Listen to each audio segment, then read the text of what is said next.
Have you ever stopped to think that maybe your thoughts aren't just thoughts, that they might actually be, shaping what happens to you every day? Imagine having this kind of secret power, like a hidden control panel for your life, but you just haven't quite figured out how to use it yet. It's a pretty wild idea, isn't it? It really is. And it grabs you immediately. Well, this is exactly the core idea behind Rhonda Byrne's massive bestseller, The Secret. And that's what we're diving deep into today. The book makes this incredibly bold claim, doesn't it? That there's this fundamental truth, like a law of the universe governing everything. Absolutely. And it says that once you understand it, truly grasp it, and use it, you can attract pretty much anything you want. We're talking money, health, love, success, you name it. So our mission today is, well, it's pretty ambitious. We want to really unpack this whole concept, look at the tools The Secret suggests for, making it work. And then we also need to look at the implications, the bigger picture, and definitely the criticisms too, because there have been quite a few. Right. It's important to get a balanced view. We're basing this discussion on a really detailed exploration of excerpts from Unlocking the Secret, The Law of Attraction Explained, which itself is, well, kind of a conversational breakdown, a lot like what we're doing here. So by the end of this, the goal is that you, listening right now, will have a really solid, clear understanding of the law of attraction as The Secret presents it. Enough to, make up your own mind about it. And what strikes you straight away when you get into the material is just how definitive it is. It's not presented as, say, a nice philosophy or a helpful suggestion. No, it's positioned as an unbreakable law, like gravity, which sets the bar incredibly high for what it claims is possible. That's true. It's not messing around. So our job is to really pick apart the mechanics it proposes. How does this supposedly work? What does it actually demand from someone mentally and emotionally for these big changes to happen? Okay, so let's really get into it. What is this secret that Rhonda Byrne unleashed on the world? The big reveal right at the start is that the secret is the law of attraction. Simple as that. Well, simple in concept, maybe. It's presented as this universal principle, always working, like gravity you mentioned.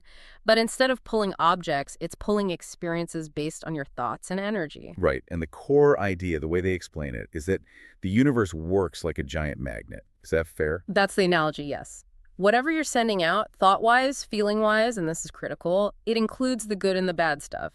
The universe is believed to attract the same kind of energy right back to you, like attracts like. So if I'm constantly thinking about, I don't know, being successful and happy, Then the theory is you're drawing more success and happiness into your actual life, your reality. but if I'm always worried about money or stressed about work, Then, according to The Secret, you're inadvertently calling in more reasons to worry, more lack, more stress. It's a direct energetic match they're talking about.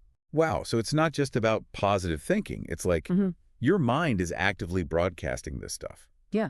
all the time. Exactly. And that radio tower analogy they use is really, really powerful. Think about it. A radio tower is always on, always transmitting. Yeah, you don't switch it up at night. Precisely. And the universe in this model is always tuned in. It's picking up your frequency, whatever you're broadcasting, consciously or, importantly, unconsciously. Unconsciously, too. That's big. It's huge because it implies there's no off switch. You're always attracting something based on your dominant thoughts and feelings, your habits, your underlying beliefs. Even those little nagging worries you barely notice, Yeah. they're all part of the signal. And the universe, according to this, just responds. It sends back experiences that match that overall vibration. That puts a lot of responsibility on us, doesn't it? For everything we think and feel. Almost total responsibility based on their framework. It suggests our inner world is vastly more powerful, more influential than most people ever imagine. It really forces you to think about what's playing on your internal radio station most of the time. Wow. Okay, so to make this less abstract, the material uses this really great kind of everyday story. You can picture it instantly. Imagine this. You wake up late, rush out of bed, go to grab your coffee, and whoops, spill it right down your shirt. Oh, yeah. Been there. Right. Then you run outside just in time to see your bus pulling away from the curb. Missed it. By the time you finally get to work, maybe late, definitely flustered, you're already thinking, oh man, this day sucks. Everything's going wrong. We've all had those days. Exactly. But according to The Secret, that thought, this day sucks, isn't just you venting. You've actively, set your frequency for the rest of the day. You've tuned into Bad Day FM, as they put it. Yeah. And the universe, being this perfect mirror, supposedly just hears that station you're tuned into and goes, okay, more of that coming right up. It doesn't judge it as good or bad. It just matches the signal. More frustration, more little annoyances, maybe bigger things going wrong. It's like you ordered a bad day special and the universe is just delivering. And that's where you see the feedback loop they describe so clearly. The negative thought follows the negative event, which then attracts another negative event, which reinforces the negative thought. It just spirals. Exactly, a self-perpetuating cycle Yeah. based purely on that initial reaction and the energy you put out. It really highlights the need for constant vigilance, they seem to imply. Every thought matters. But here's the hopeful part, right? The part where you get to use that secret power. It's about making a conscious shift. Yes, the power of choice. So instead of just letting that spiral happen, what if you stop? Like actually pause, take a breath, and then you deliberately say to yourself, okay, that was a rough start, no doubt, but the rest of today, that's a blank slate. I'm choosing for it to be different now. You're changing the frequency. Exactly. The source says it's like literally switching the station in your head. You're putting out a different signal. A higher vibration. And the idea is the universe picks that up instantly and starts sending, well, different stuff your way. Things that match the new frequency. This emphasis on the immediacy of the shift is really central. It's not like, think good thoughts and maybe next week things get better. No, it seems much faster than that in the examples. The claim is that the moment you genuinely change your internal state, your thought, your feeling, the universe begins to respond, to rearrange things. Which implies an incredible level of responsiveness from the universe. It does. And it demands a pretty high level of self-awareness and, frankly, self-mastery. You have to be able to catch those negative thoughts and consciously, deliberately pivot. It suggests reality is just mirroring your dominant inner state constantly. So change the inside. And the outside has to follow. That's the core promise, moving it beyond just optimism into a real discipline. Okay, so we understand the basic idea, law of attraction, like attracts on, like watch your thoughts. But how do you actually use it? How do you activate this law deliberately? All right, this is where it gets practical. And visualization is presented as one of the absolute biggest tools, maybe the biggest. And it's not just daydreaming, is it? Not at all. Rhonda Byrne is very clear. It's about seeing your goals, whatever you want, as already done, as if they're real, right here, right now. Not, I hope I get that job, But I have that job. yeah. You need to see it, feel it, experience it in your imagination with as much detail and sensory richness as possible. So you give an example from the book. Sure, like the job example. Don't just think, a better job would be nice. You're told to actually see yourself getting the offer. Feel the handshake. Hear the words, you're hired. Imagine walking into your new office, the view from the window, maybe even the smell of new carpet or coffee brewing. Make it totally real in your mind. Exactly. Same with money. Don't just want more money. You need to feel what it's like to already have it. Feel the abundance. Picture your bank balance with the number you want. Imagine spending easily, feeling secure, free. So it's the feeling that's key. Absolutely. The feeling is the frequency you're broadcasting. The more real and intense the feeling, the stronger the signal you're sending out. And there's this really important distinction they make between just wanting something and believing you already have it, right? Crucial distinction. The book states essentially, wanting means you don't have it. The very act of wanting implies lack. And if you're focused on lack, You attract more lack. Got it. whereas if you can shift into a genuine belief that it's already yours or it's inevitably on its way, that it's a done deal, Then the universe starts moving things around. that's the claim. That belief, that certainty is the magnetic force. It starts rearranging circumstances, bringing people, opportunities, resources to make that belief a physical reality. It requires real conviction then, not just wishful thinking. Deep conviction, an inner knowing that goes beyond hope. I love that Amazon order analogy they use too. It makes it so clear. It really does clarify the mindset. You go online, you pick what you want, that's your clear thought, your intention. You click order. And then you just trust it's coming. Right, you don't sit there refreshing the tracking page every 30 seconds, panicking, wondering if it'll ever show up. You know it's been shipped, it's on its way. You carry on. So that's how we're supposed to be with our goals. Set the intention clearly. Place the order with your thoughts and feelings. And then trust the universe is handling the delivery. Don't mess it up with worry and doubt. Exactly. Let go of the how and the when. Trust the process. It's a call for serious mental discipline, letting go of that anxiety and impatience, maintaining the feeling of knowing, even if you don't see immediate evidence. Okay, so visualization helps define the what and feel it is real.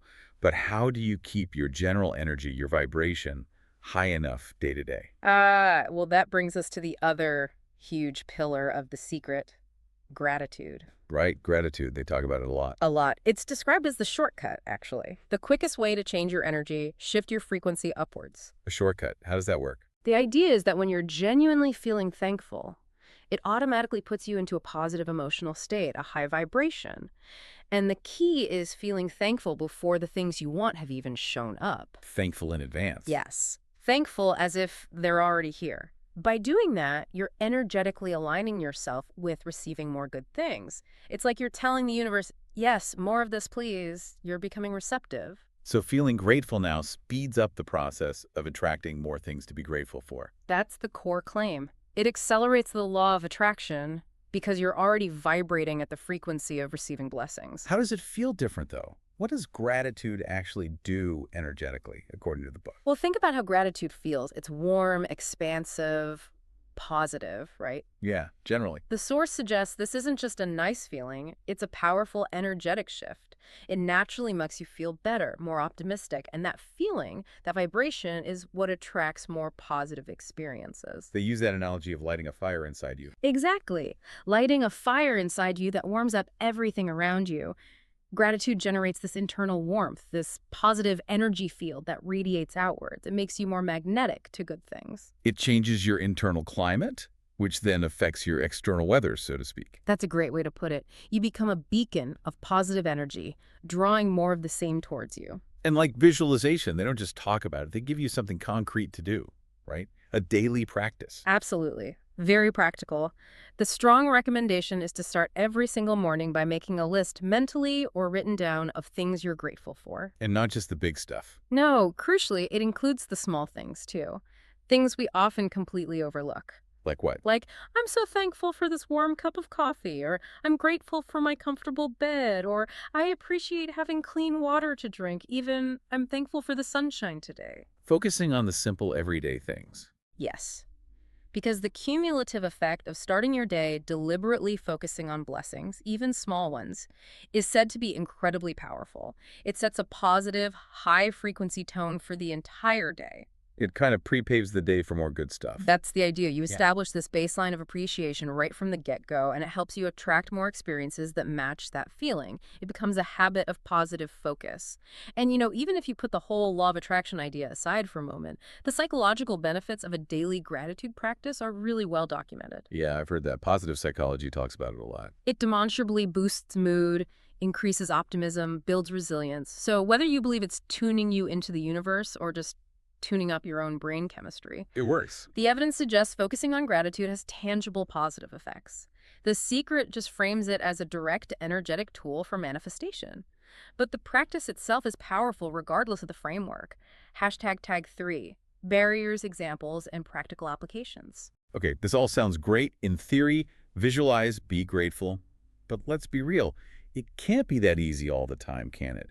Life throws curveballs. Absolutely not. And the material acknowledges that. It's not presented as a magic wand you wave once. There are definite roadblocks. And the biggest one they talk about is doubt, right? Doubt is singled out as probably the #1 enemy of manifestation. Fear and negativity, too, but doubt seems especially potent. How does it work? How does doubt block things? Well, think about that internal conflict. You might be saying affirmations, I am wealthy, I am abundant. But deep down, maybe there's this little voice whispering, yeah, right, look at your bank account. Who are you kidding? Okay, I know that voice. We all do. Yeah. And according to The Secret, that underlying feeling of doubt, that disbelief, actually cancels out the positive intention you're trying to put out. It's like sending mixed signals. Exactly. And this leads to one of the most critical points in the whole book. The universe, allegedly, doesn't hear your words. It feels your vibe. Wow, okay, say more about that. It means your conscious thoughts, the words you say or think, are kind of secondary. What really matters, what the universe is actually responding to, is your dominant feeling, your underlying emotional frequency. So if I say, I want to be rich, but I feel poor or I feel skeptical, The universe responds to the feeling of poverty or skepticism, not the words, I want to be rich. the stronger dominant vibration wins out. So you have to genuinely feel it, not just say it. That's the core requirement. You need that deep, genuine, consistent feeling aligned with your desire for things to start shifting. And that sounds hard, especially when things aren't going well externally. It is demanding, maintaining that feeling of faith and positive expectation when your current reality seems to contradict it. That takes immense mental and emotional discipline. It means dealing with all those old patterns, those limiting beliefs we all carry around. Precisely. It suggests that true manifestation requires significant inner work. You have to identify and clear out those subconscious blocks, those fears and doubts that are polluting your energetic signal. You need internal alignment. Hashtag tag 3.2, real-life examples and initial interpretations. Now, to back all this up, the book is packed with stories, isn't it? Examples of people who supposedly used the secret and had amazing results. Oh, absolutely. It leans heavily on anecdotes. Stories of people going from broke to millionaire status, people recovering from serious illnesses against the odds, finding their soulmate. Yeah, dramatic turnarounds. Very dramatic. And these are presented as proof. See? Right. It works. Look at these real people. Which naturally makes skeptics roll their eyes, right? Instantly. The immediate reaction for many is, okay, sure, anecdotes aren't data, or maybe they just got lucky, or they worked hard and attributed it to this secret thing. Understandable reactions. Very. But then the source material and the analyses we looked at offer this more nuanced take, which I think is quite insightful. What's that? It basically says, okay, maybe you don't buy the whole universe is listening and delivering part. Maybe that sounds too out there for you. Right. But even setting that aside, think about what happens when you genuinely start changing your thoughts. When you adopt a more positive, expectant mindset, what does that do? Well, it probably changes how you feel, how you act. Exactly. It demonstrably changes your actions. It changes your behavior. It changes how you perceive opportunities. It builds resilience. And when your actions and perceptions change... Your results change. Your outcomes change. Precisely. So even if you view it purely through a psychological lens, the act of adopting the mindset promoted by The Secret can still be incredibly transformative. So believing in it can work, even if it's not for the reasons the book explicitly states. Like, not cosmic delivery, but psychological priming. That's a valid interpretation presented. Your mindset shapes your decisions drive your actions, and your actions create your reality. It becomes a kind of powerful, self-driven engine. So it's less about magic, more about momentum fueled by belief. That's a great way to frame it. Believing you can achieve something makes you infinitely more likely to take the consistent action needed to actually do it. You see opportunities you'd miss otherwise. You persist when others would quit. That makes a lot of sense, actually. It grounds it a bit more. Okay, so let's talk specifics. How does The Secret advise applying this to the big areas of life? Like money, for example. Right. For money, the instruction is really direct. First, you have to stop focusing on lack. Stop thinking, I'm broke, I can't afford that, there's never enough. Because that just attracts more lack. Exactly. Instead, you consciously shift your thoughts. You start thinking and affirming, money flows to me easily and frequently. I am a magnet for prosperity. And you visualize it. Vividly, you imagine checks arriving in the mail. You visualize your bank account balance growing. You feel the feeling of financial freedom and security as if it's already your reality. You cultivate an abundance mindset. Okay. What about relationships? If someone's feeling lonely, looking for a partner. Similar principle. Don't focus on the loneliness. Don't dwell on past hurts or the absence of a partner. That keeps you tuned to the frequency of lack of relationship. So what do you focus on? You focus on love. You focus on the qualities you want in a relationship. You imagine what it feels like to be in that joyful, supportive, loving partnership. Feel the love now, basically. Yes. Feel the connection, the joy, the companionship now in your imagination. Embody the feeling of being loved and cherished. Trust that by vibrating at that frequency, you are drawing the right person or relationship to you. It's about becoming an energetic match for the love you desire. Precisely. And then there's health, which is maybe the most surprising application for some. Yeah, the idea that thoughts can impact physical health seems like a big claim. It is. But The Secret suggests the body is highly responsive to thoughts and beliefs. So the advice is to stop focusing on illness or symptoms. And instead, focus on perfect health. Think thoughts of vitality, energy, strength.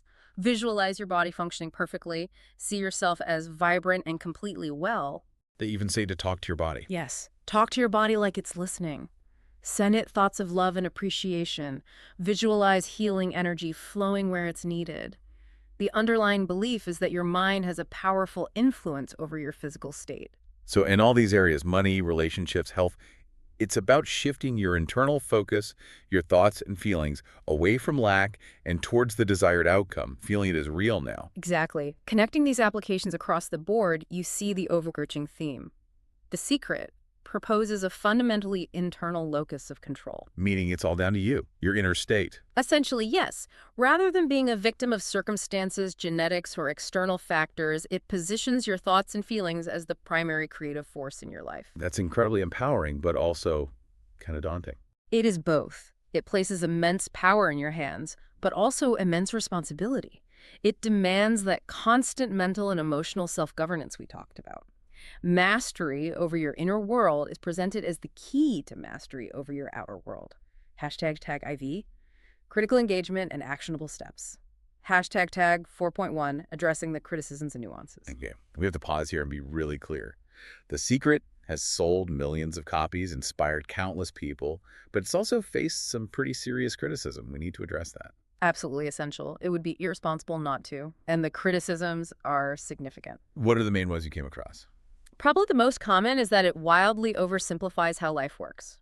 Critics argue it ignores systemic issues, poverty, discrimination, lack of opportunity. It ignores pure bad luck, accidents, illness that isn't psychosomatic. The idea that you can just wish yourself out of poverty or wish away a serious disease seems problematic to many. Deeply problematic. It can lead to victim blaming. Oh, you're sick, you must not be thinking positively enough. Or you're poor, you must be attracting lack.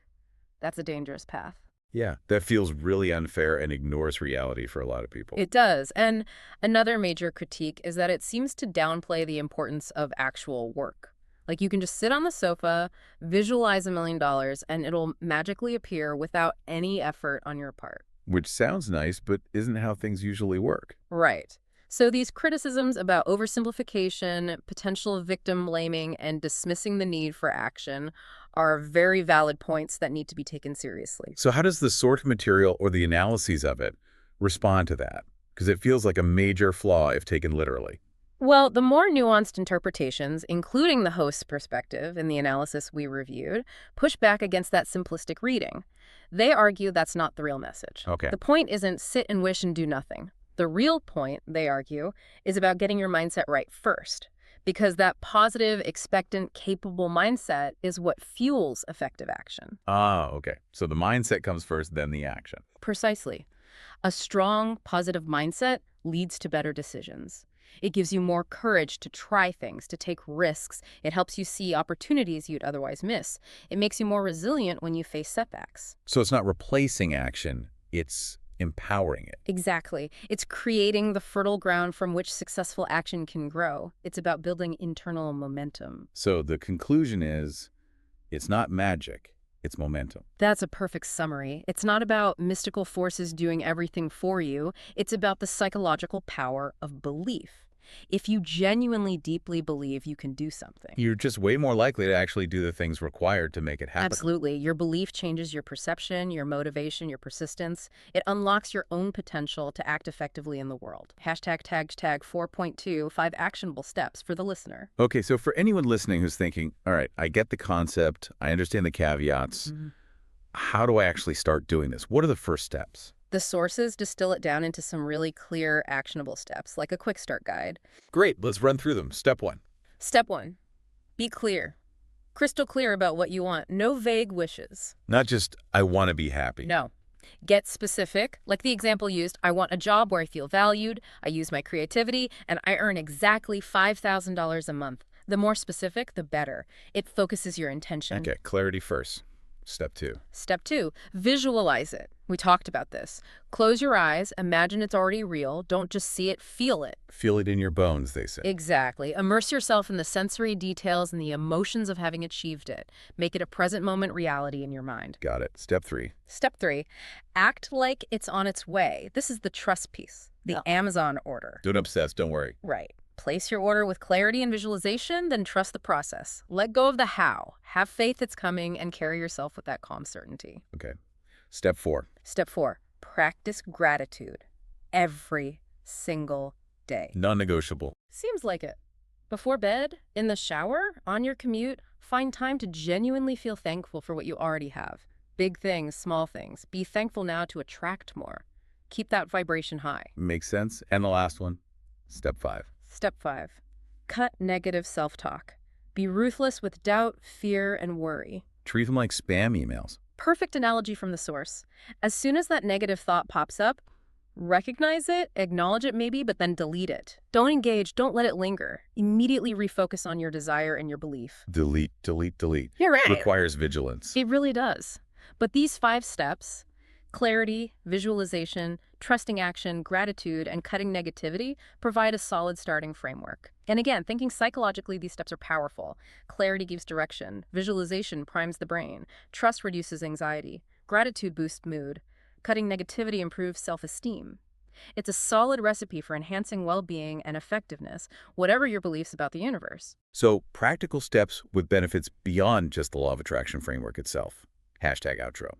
So, wrapping up this deep dive, what The Secret is really handing you isn't some kind of cosmic vending machine guarantee. No magic lamp. Right. It's fundamentally an invitation. An invitation to shift your mindset in a pretty radical way. The core message that echoes throughout is that your thoughts, your feelings, they have power. More power than you probably realize. They're not just background noise. They're like instructions. Instructions you're constantly sending out. Instructions to the universe, as the book puts it. And that concept, interestingly, seems to resonate across different belief systems. How so? Well, whether you frame it in terms of energy and vibrations, or maybe divine power, or even just straightforward psychology, the power of focus, belief, positive thinking. There's something there for most people. It seems that way. The underlying principles of intentional thought, managing emotions, cultivating gratitude, these have broad appeal and application, regardless of your specific worldview. So if you're listening and you feel ready, ready to maybe take the steering wheel of your life with a bit more conscious intention.